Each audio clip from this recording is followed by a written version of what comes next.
and welcome to my craft room.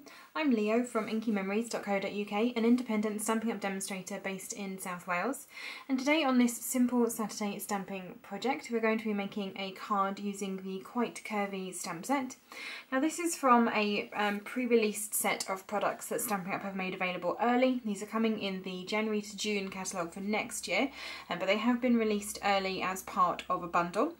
So the Quite Curvy stamp set and the Curvy dies are the bundle that are available in next year's catalogue, but there are also a couple of other products that come with this, including this gorgeous DSP, the Classic Christmas Designer Series paper, which we're also going to be using in this project today. And the other thing that we're going to be using is this lovely polka dot tulle ribbon. So it's just a white ribbon with these gorgeous little white polka dots on it, and this can be found in your annual catalogue on page 160. So, as this is a simple Saturday project, all of my pieces are pre-cut and ready to go. I like to make this nice and easy on a Saturday morning. So I have a card base here in soft sea foam, and this is half a sheet of A4. So this is 14.85 by 21 centimetres and scored at 10.5. I have a Whisper White envelope. I have a piece of that lovely Classic Christmas Designer Series paper here. This is one of the pieces in shaded spruce, and this is 13.35 centimetres by 9. I have a mat for the inside of the card, and this is the same size, so 13.35 by 9. I then have another mat in petal pink, and this one is 12.85 by 8.5 centimetres. And then I finally have a little mini mat here, and this is 9.85 by 5.5 centimetres. So we're going to start off with our stamping. So I'm going to need, obviously, my envelope, can't be leaving that naked. I'm going to need the petal pink layer, the inner mat, and the sentiment piece. So the stamps that I'm going to be using today, I've picked out from the stamp set this gorgeous ivy swag. If I just grab in the box so you can see this. So this is this lovely sort of swag of ivy leaves across the top of here. So I've grabbed that one. The sentiment that I'm going to be using is Hooray for You, which is this one here. And then I've also grabbed this tiny little sort of flourish stamp, which you probably can't see on the block, but here it is, this tiny little piece here that we're going to be using for a little bit of background stamping as well. So I'll start off with the background stamping on my petal pink layer and using petal pink ink. I'm just going to use this tiny little flourish stamp and just do some background stamping all the way over this mat. So just carefully inking up my stamp, so just some light taps into the ink and then rotating my stamp around all over this piece of cardstock. Some can go off the edges.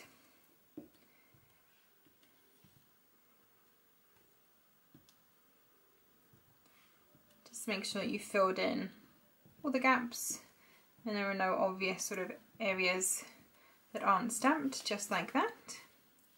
Pop that to one side. And then going to bring in that nice big ivy swag stamp, this one here. And I'm going to be stamping this in soft sea foam. If I can open my ink pad, there we go. So this is the smallest piece of Whisper White cardstock. This is our sentiment mat. I'm just going to ink up my stamp, and I want to stamp my sort of ivy swag twice. So once at the top and once at the bottom of my cardstock here. So I'm going to put this towards the bottom so that it goes over the edge of my piece of cardstock. So pop that straight down and lift it straight back up, and then ink up the stamp again. So again, just light taps onto your ink pad. Don't need to smush the stamp into the ink at all. And I'm going to stamp then at the top, again going over the edge. And I'm making sure that I've not turned the stamp around, so I'm doing the same direction for my sort of ivy swag here. And once I'm happy with the positioning, just pop that straight down and lift it straight back up like so. I'm going to do something very similar for my inner mat. I'm just going to stamp along the bottom this time. So again, inking up my ivy swag here. And if you want to turn this over, you can, if you'd prefer to do it the other way up, whichever you feel looks best. And it's just slightly shorter than the piece of cardstock, but that's fine. It'll go just nicely across the bottom of your inner mat like so. And then again on the envelope, I'm going to ink this up. You know, I don't like to leave my envelopes naked. I like to make sure they have some decoration too. I'm going to pop it this time across the bottom corner. Again, press that down nice and firmly and lift up. And there is our stamped envelope as well. I'm going to pop that to one side and close up this soft seafoam ink. We are done with that one. I'm going to bring back in just my little sentiment piece, and I have some shaded spruce ink here. And my sentiment, so hooray for you. Again, ink that up, just some nice light taps onto the surface of the ink pad, just to make sure that my stamp is all nicely inked on there. And I'm going to pop this across the white space in the centre of my piece of Whisper White cardstock here. Doesn't matter if it overlaps the ivy that we've stamped, obviously that's in a much paler colour, so it will go over it quite nicely. And that is our sentiment stamp. So that is actually all of our stamping done. This is a really simple and quick project today. So now it's time to assemble our card. So I'm going to take first of all our petal pink piece here that we've stamped, and I'm going to tie some of this gorgeous tulle ribbon around the front of this. So just across the centre, and I want the bow to hit over on this side. So I'm just going to snip my end here and tie myself a nice simple bow.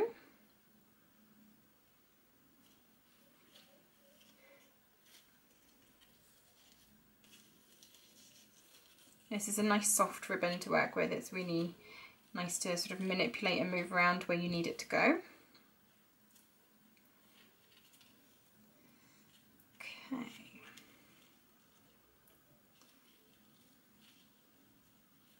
Oh, I think I've grabbed the wrong piece there. So pull your ends, adjust your bow if you need to. So even though this is quite soft, it does have quite a bit of rigidity to it, so you can sort of hold the loops open if you want to, and get them to stay nice and neat. I'm not quite sure what's going on with this one. Let me try that one again. It's gone a little bit wrong. Okay. There we go, that's better. Nope, not quite. Okay, I can do this. It's just a bow.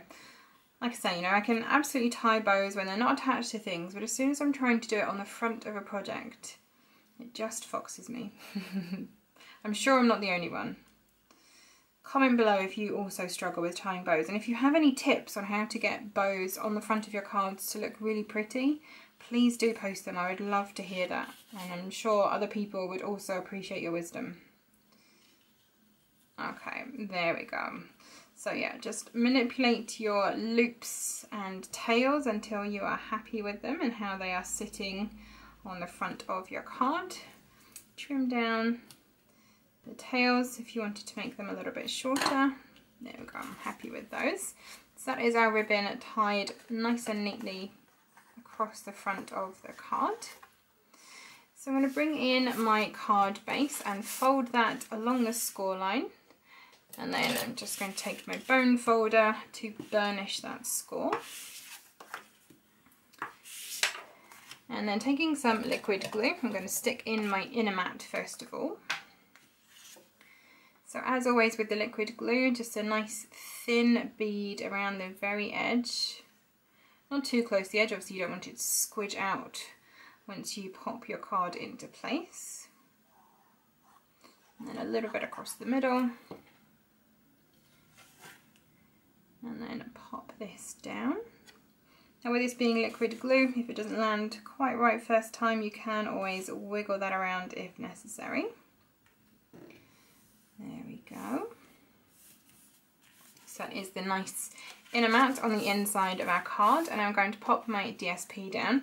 So this one, I've gone with this sort of slightly crooked grid design. The other side is striped, but there are lots of different designs in this designer series paper, and it comes in 3 colours. So it is cherry cobbler, shaded spruce, I want to say, and crumb cake, or is it actually garden green now that I say that?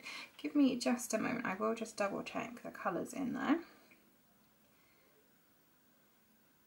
There we go, that's our designer series paper on the front of the card. So this is cherry cobbler, Sahara sand and shaded spruce. It's not even crumb cake, it's just Sahara sand. Close enough, a neutral colour. Okay, so next on is going to go our petal pink mat over the top of here. So you just get a very small border of the designer series paper. It just adds, you know, a little extra pop of colour onto the front. And I'm going to pop this on again with liquid glue. So just around the edge again, like so, and on this side as well. If you do ever get any sort of big blobs of glue come out, just using the tip, sort of wipe them into the centre of your card, and that will help to stop them squeezing out of the edge of your cardstock once you lay it down onto your project. It helps you to control where that glue goes. Okay, pop that into place again, just making sure you've got a nice even border of your designer series paper around the edge. And then for my sentiment piece, I'm just going to pop this on using some dimensionals. So I'm going to put these just into the 4 corners, not too close to the edge. I don't want them to sort of peek out under the edge of my project. But I also want to make sure I leave a nice channel across the middle for the ribbon. I don't want my dimensional to sit on top of the actual ribbon on the front of my card. That can sometimes make the sentiment piece sort of rock and not adhere so neatly to your project. So always try and avoid the ribbon if you can. So line that up as well and pop that into place. And there is our finished card and envelope ready to send. This is such a cute card. It's very soft, nice colours in that one, something we've not really used a lot of, the subtle colours before. But again, you can absolutely change the sentiment very easily on this card. There are lots of different sentiments in this set, so you can see all of them here, and any of them would work really nicely on the front of this card. So I hope you have enjoyed this project today. Thank you so much for joining me in my craft room. If you have liked this, please do consider giving the video a like and subscribing to the channel. I post 2 videos every week with simple and more sort of complex projects, along with tips and tricks of getting the most out of your craft supplies as well. All of the products, including the pre-release bundle that I mentioned, are available on my Stampin' Up store, and there'll be a link in the description box below to that in case you wanted to purchase any of these products and give this project a go yourself. If you are based in the UK and you don't currently have a Stampin' Up demonstrator and you'd like a copy of our physical printed catalogues, there is a link in the description box below to the web form on my website where you can request those, and I'll get those out into the post for you. And new catalogues are coming very soon. The January to June catalogues will be available starting in December. So if you would like one of those, do fill in that form and let me know, and as soon as they're available I shall make sure you get a copy. Thank you again for joining me today in my craft room. I hope to see you again soon. Bye bye.